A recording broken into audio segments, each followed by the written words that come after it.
Thank you very much, Your Excellency, Mr. Hamoud bin Assagur, the Executive President of the Central Bank of Oman. Now, this is the time to invite the Governor of Central Bank of Pakistan, State Bank of Pakistan, His Excellency Yasin Anwar, who would be sharing with us the Pakistani experience of regulating Islamic banking and finance in the country. So I request His Excellency Mr. Yasin Anwar to come over and deliver his keynote speech. Bismillah ar-Rahman ar-Rahim. Wa alaikum salam. My good friend, His Excellency Hamoud bin Sangur, Your Excellencies, distinguished guests, ladies and gentlemen. I'm indeed honored to be here at this historic event at a time when Oman is opening its doors to Islamic finance. The prudent approach of Oman towards the financial sector has helped it in steering safely through the financial crisis. And I am sure that despite a relatively late entry in Islamic finance and given His Majesty's support, Oman will soon be amongst the leading Islamic finance markets in the region. Your Excellency, ladies and gentlemen, the last financial crisis is viewed as the worst of its kind, and tremors from it are still being felt as we keep hearing about fears of economies continuing to remain in recession. Debates on reasons for the financial crisis have led to a wider belief of having greater accountability and a proactive role of regulators to ensure stability of the financial system. Post-crisis, the world has been trying to rearrange the infrastructure of the financial industry, and I view Islamic finance fitting well in the new structure. Islamic banking can be traced back to 4 decades and has its values embedded in the ethics of Islamic society of 1,400 years ago. The Islamic economic system is not just about prohibition of interest. It also promotes values such as accountability, transparency, and social responsibility. After weathering the financial crisis rather well compared to their conventional counterparts, Islamic financial institutions are increasingly becoming popular.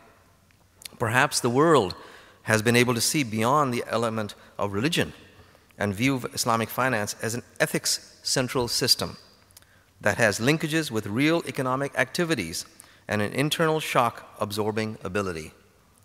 From its humble origins, Islamic finance today exists around the globe, catering not only to the financial needs of Muslims, but also to non-Muslim clientele.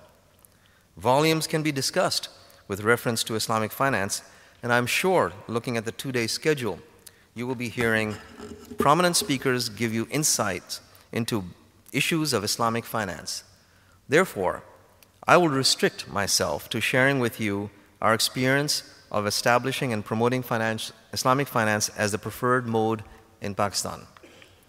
With more than 95% Muslim population and a constitutional obligation of ensuring a riba-free economic system, Pakistan has had a relatively favorable environment to launch Islamic finance in the country. However, the approach adopted during the 80s for transforming the entire financial system to an interest-free system did not meet much success.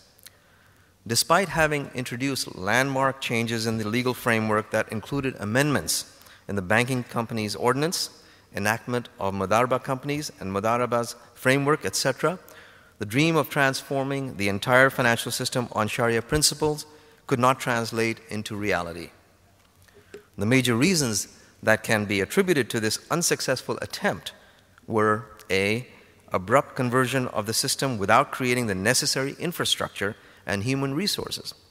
B, lack of ownership amongst the bank's management and staff, as well as the business community to shift to the new system in one step. C, a weak judiciary system and dispute resolution mechanism. And D, lack of general awareness among the masses about the utility of Islamic banking. Learning from past experience, we adopted an evolutionary approach for establishing Islamic finance in the country in 2001, whereby both conventional and Islamic banks were allowed to operate in parallel. This enabled the masses to choose between the two systems that best serves their banking and financial services needs, and is also in conformity with their faith. The approach has worked well since then, and the industry, starting from almost scratch in 2001, has gradually improved its share to more than 7.5% of the country's banking system. We have now 5 full-fledged Islamic banks and 13 conventional banks having standalone Islamic banking branches. Given the strong growth momentum, which is over 30% annually for the last 6 years, we are hopeful of more full-fledged banks in the country in the near future. The State Bank of Pakistan, the country's central bank, has been at the forefront of all the major initiatives for development of the industry. We are one of the few regulators who have introduced a comprehensive legal, regulatory, and Sharia compliance framework for the Islamic banking industry. The framework allows 3 types of institutional models for offering Islamic banking services. 1, full-fledged Islamic banks. 2, Islamic banking subsidiaries of conventional banks. And 3, standalone Islamic banking branches of conventional banks. Moreover, to encourage and facilitate conversion of conventional branches into Islamic banking branches, a detailed criterion has also been issued. The banks are required to have funds of their Islamic banking operations segregated from their conventional side and maintain a separate book of accounts. The permission to conventional banks to offer Islamic banking services through standalone branches enabled us to leverage their vast network across the country to expand the outreach of Islamic finance. It has also been instrumental in gradually sensitizing the conventional banks about the utility of Islamic banking in business and economic development, as well as its growth potential in countries like Pakistan. Presently, the conventional bank's Islamic banking portfolio constitutes about 40% of the industry. Further, in order to enhance the breadth and depth of the industry, the framework also allowed the establishment of full-fledged Islamic microfinance banks, Islamic microfinance services by full-fledged Islamic banks, and Islamic microfinance divisions in conventional microfinance banks. Considering the growing awareness and acceptability of Islamic microfinance, coupled with its inherent controls to ensure end use of the funds provided by MFIs, the outlook for growth and development of Islamic microfinance in Pakistan is highly positive, and we may see establishment and operations of new Islamic microfinance banks in the very near future. Similarly, Pakistan being an agro-based economy, there is a huge potential for the development of Sharia-based agricultural financing. The central bank is working with the industry to develop Sharia-compliant agricultural finance products to be offered by IBIs after necessary customization. We have recently circulated a model Sharia-compliant agricultural finance product based on Salam to facilitate IBIs entry into the country's significant agrifinance markets, which so far have remained grossly unserved or underserved. This untapped market includes products like dairy products in Pakistan. Pakistan is the 4th largest dairy producer of milk in the world. Just to give you an example, cows in Pakistan only produce 1,000 liters per annum. Australian cows, 4,000 liters, and US cows produce 9,000 liters. This represents an excellent opportunity for Islamic finance, and once developed, can generate more than $500 million in foreign exchange exports. Nestle and Angro corporations have already invested heavily to tap this market segment. A comprehensive and multi-tiered Sharia compliance framework is another very important feature of our Islamic banking framework. It comprises 1, centralized Sharia board at the central bank, which is the apex Sharia body in the country for Islamic banking institutions. The distinctive composition of this board of Sharia scholars, an accounting professional, a legal expert, and a professional banker benefits the industry by providing comprehensive solutions that are not only Sharia compliant but also economically viable. 2, the Sharia advisor at the bank's level is appointed in accordance with the state bank's fit and proper criteria with the responsibility to ensure that the bank's operations are in conformity with Sharia principles. And third, mandatory internal Sharia audit, and finally, periodic Sharia inspections by the central bank along with routine annual inspection of IBIs. The State Bank is one of the very few central banks that have initiated Sharia inspections. Before the formal launch of the Sharia inspection, a comprehensive Sharia inspection manual was developed by engaging a reputed Sharia consultant and auditing firm, and comprehensive training was imparted to the Sharia inspectors. The central bank has also notified the essentials of major Islamic finance products and instruments along with their model agreements. The IBIs, while ensuring adherence to the essentials, may develop their own products with the approval of their Sharia advisor. This arrangement not only allows necessary flexibility to IBIs to develop their own product, but also helps in achieving much needed standardization and Sharia harmonization. To further strengthen the Sharia harmonization drive, we are in the process of adopting the OIEF Sharia standards. In order to develop a sound risk management system and ensure good governance, an incremental approach was adopted whereby the conventional framework was reviewed extensively to identify the gaps and limitations of the conventional system in covering risks and issues specific to IBIs. The new guidelines were thus formulated by tailoring IFSB and OIEF standards.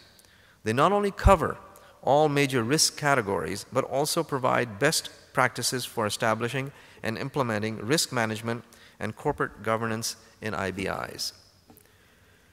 While risk always finds an important place in discussions related to Islamic finance, I believe there is interplay between risk and innovative ideas. IBIs have an opportunity to deploy part of their liquidity into participatory modes such as mudarabas and musharaka. This will not only help them move away from the current paradigm that is criticized for mirroring conventional instruments, but will also help them capture the untapped markets like small and medium-sized enterprises. While IBIs have an advantage of attracting faith-sensitive population, they can further expand their outreach by reaching out to segments that have been earlier ignored by conventional banks. IBIs have a business model that enables them to cater to such clients. However, such sophistication is required in their product range to capitalize on this opportunity. Access to finance is a key challenge facing regulators, and IBIs can play an important role in minimizing the incidence of financial exclusion. Realizing this recently, the State Bank of Pakistan revised its definition of rural areas, encouraging IBIs to expand their branch network in these jurisdictions. Besides Islamic banking, Islamic capital markets is also a very important component of the Islamic economic system, which can help both the public and private sector in mobilizing large amounts of capital for financing economic growth and development.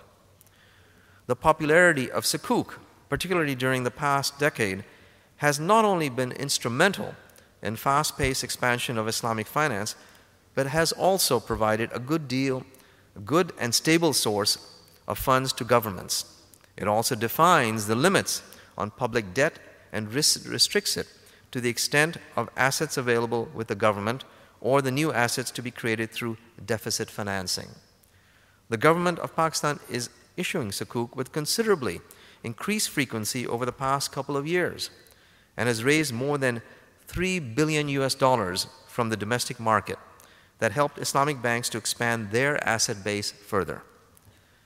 Furthermore, Islamic funds have found their way in supporting infrastructure projects around the world, especially in the Gulf.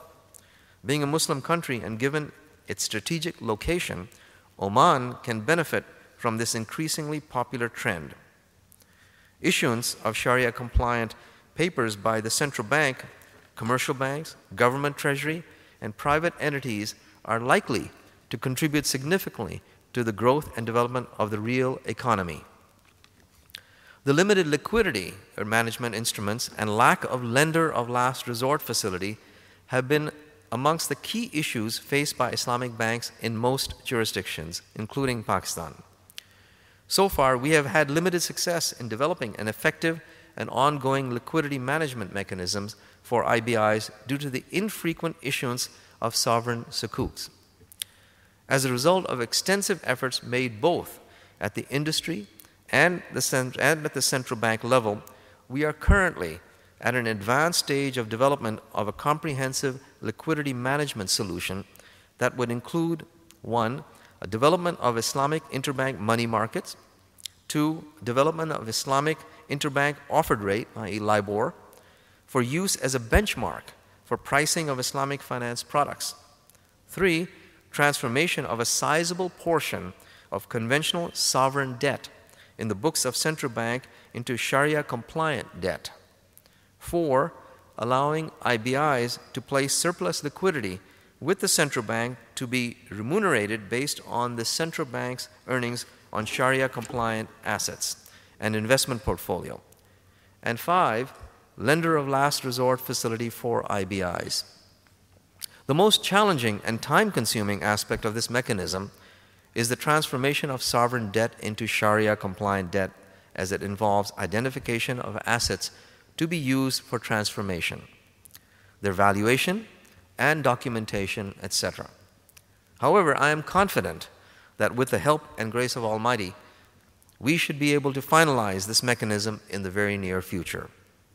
This would be a major milestone achieved and would give a big boost to the already buoyant Islamic finance industry in Pakistan. Islamic finance is an evolving industry, and so its understanding by the masses, the business community, and the policymakers.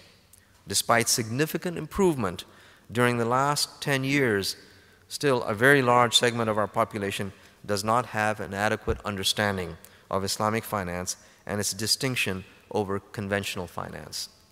The central bank has thus assumed a dual role for Islamic banking, i.e. the regulator, the promoter, and facilitator.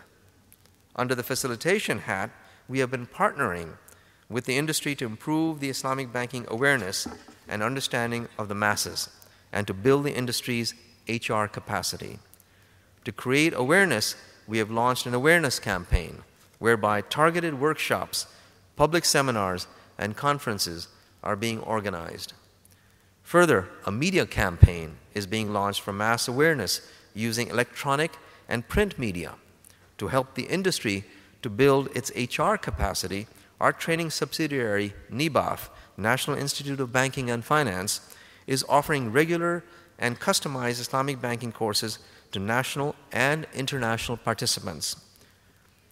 Over the years, we have developed a good team of Islamic banking trainers, cum practitioners, which, coupled with the excellent training facilities at NIBAF, is enabling us to offer quality training programs for local as well as regional and global Islamic banking in the industry.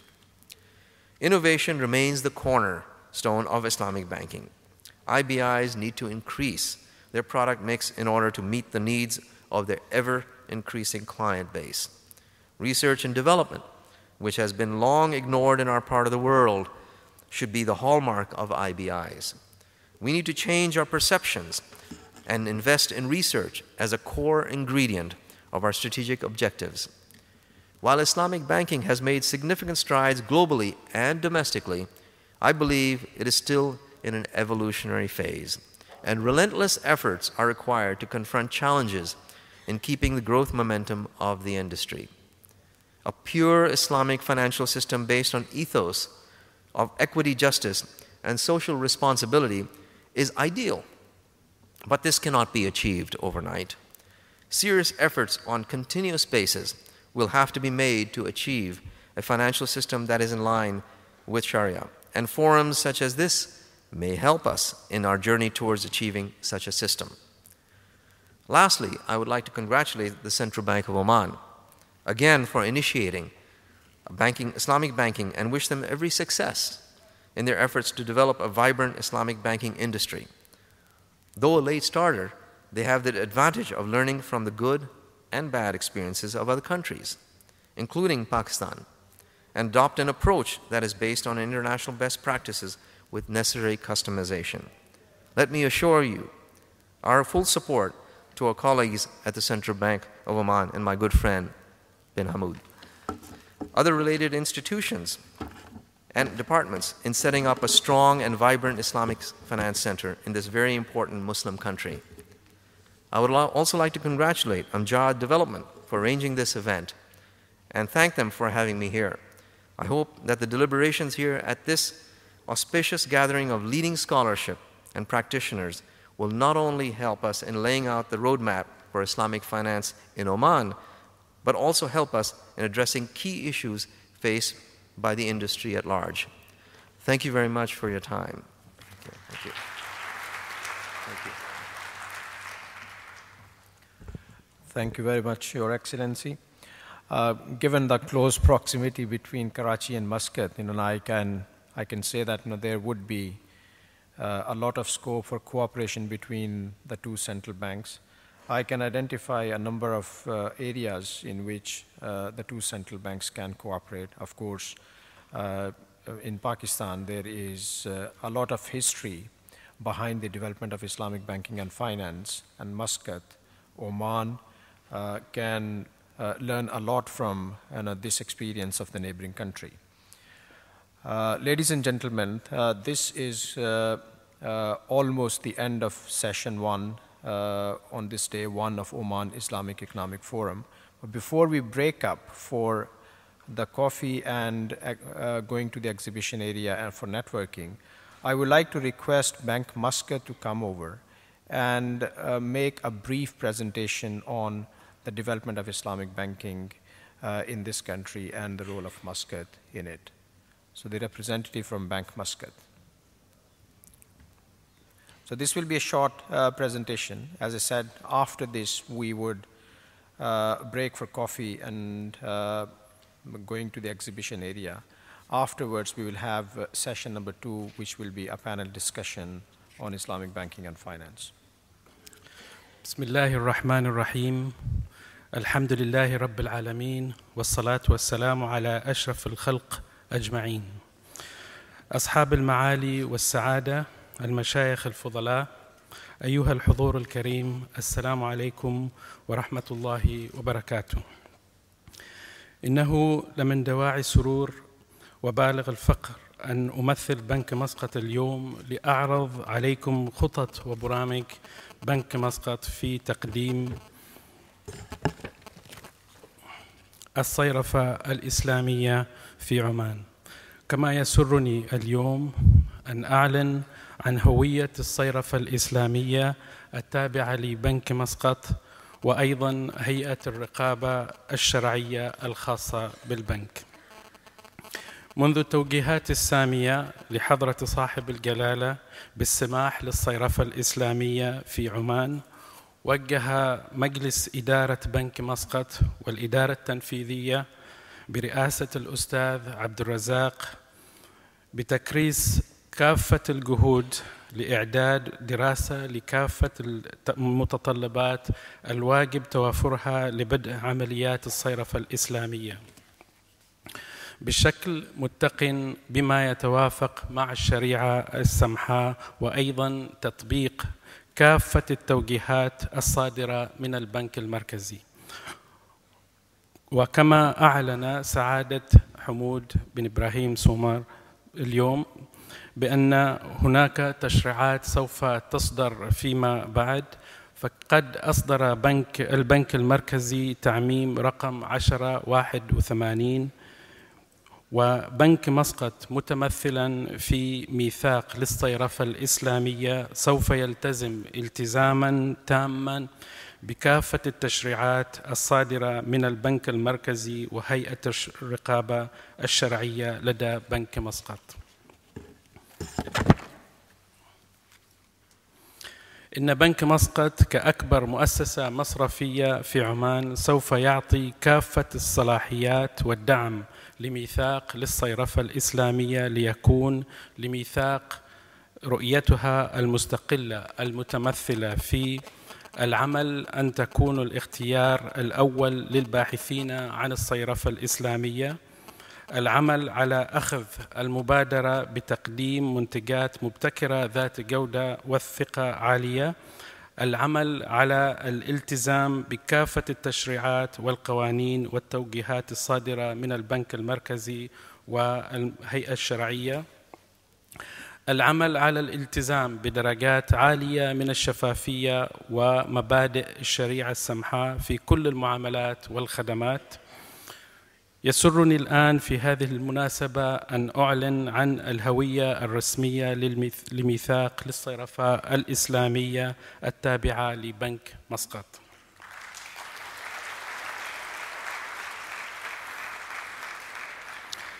كما ترون الشعار مزيج من الأصالة التي تعمل القيم الإسلامية السامية، وأيضاً الحداثة ليعطي هذا المزيج أعلى مستويات الثقة والشفافية والجودة في كل المنتجات والخدمات. ومن خلال التعميم الصادر من البنك المركزي رقم 1081 يطيب لي الآن أن أعلن عن الهيئة الشرعية الرقابية التابعة لبنك مسقط. والهيئة متمثلة في فضيلة الشيخ الأستاذ الدكتور علي محي الدين القرداغي، فضيلة الشيخ عصام إسحاق، فضيلة الشيخ ماجد الكندي. والآن أطلب من سماحة الشيخ وفضيلة الشيخ أستاذ الدكتور الحضور للالتقاط صورة، وفضيلة الشيخ عصام القرداغي، فضيلة الشيخ ماجد الكندي، الأستاذ عبد الرزاق، وأعضاء مجلس إدارة بنك مسقط.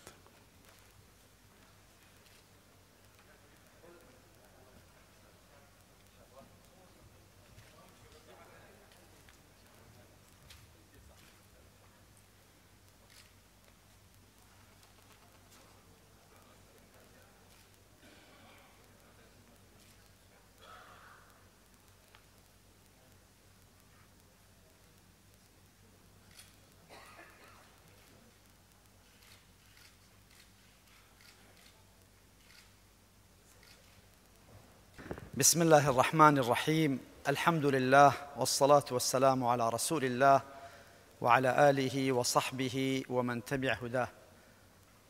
أصحاب السعادة والسماحة، إخوتي وأخواتي، أحييكم جميعا بتحية الإسلام، وتحية الإسلام السلام، فسلام الله عليكم ورحمته وبركاته.